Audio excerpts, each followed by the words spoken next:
Good afternoon, class, and to my worthy opponents. Tonight I oppose Armin on his point of view as to how social networking affects the US.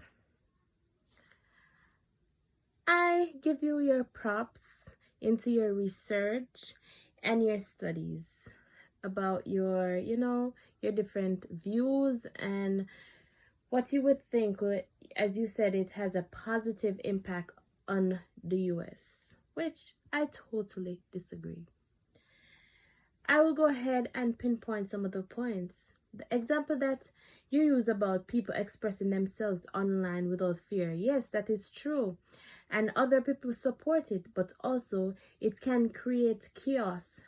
As we saw in the protests after the murder of George Floyd, things quickly went haywire. And this was because the wrong message was being accepted based on what was being spread through the different social networks. People started demolishing business places, creating a war because of the encouragement they got through these social media. They quickly stepped away from the main reason of this protest. They started turning it into a joke and an opportunity to be violent.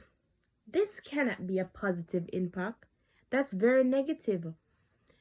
I disagree that social networking gives you self-confidence. Instead, it causes you to hide your true self and put out on social networks what society expects of you. Having confidence to put things out there that aren't true cannot be right. Getting more people to participate in protests through social networking isn't a good idea. There are more safer ways to make what you stand up for be more effective.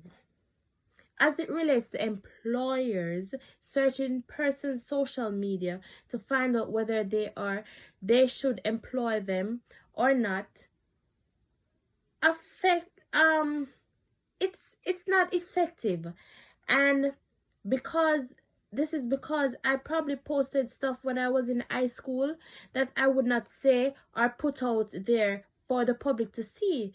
And so if I was supposed to get employed or be accepted in school and someone, one of the administrator or the employer searches my profile and judge me based on that post I've made, say 10 years ago, that cannot be fair. I would not see that effective. That wouldn't give me a fair chance. And so it is unfair to judge someone based on what they post on social media for employment and to get accepted in school, because that could be not the true personality of the person. Yes, because of the pandemic we are facing, we have to resort to the use of different social networks to get students to do work and to communicate with their peers and teachers. It is happening, but the big question is it effective? Is it working? Are the children learning enough? I would think not.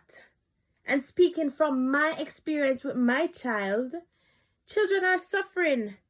There are so much distraction doing online classes. Not everybody is computer savvy. Not everybody knew how to use the computer. Some people find it very challenging. And it doesn't work as how being in a classroom, sitting in front of your teachers, interacting with your peers. Is that how you want your child to communicate through the computer? No social gathering? Yes, they're trying, but is it effective? I don't think so. I disagree with the part where you said that people trust each other through social networking. Haha. Through jobs or school, because I would not trust anyone I don't meet in person, face to face, to have certain conversation with. in this day and age, trusting your gut works much better than trusting someone over these different social networks. In this part, you think about the scamming, people lying, people pretending to be other people behind these different gadgets. It's very tempting for you to be a whole different person through social networking, and I don't think it have a positive impact on the US. Instead, it's very negative. You have kids as young as teenager being involved in things that they're not supposed to be through social networking because of how easy access is it to do certain things behind these gadgets. And I find it to be very sad, sad to see what our country is going through. And I rest my case.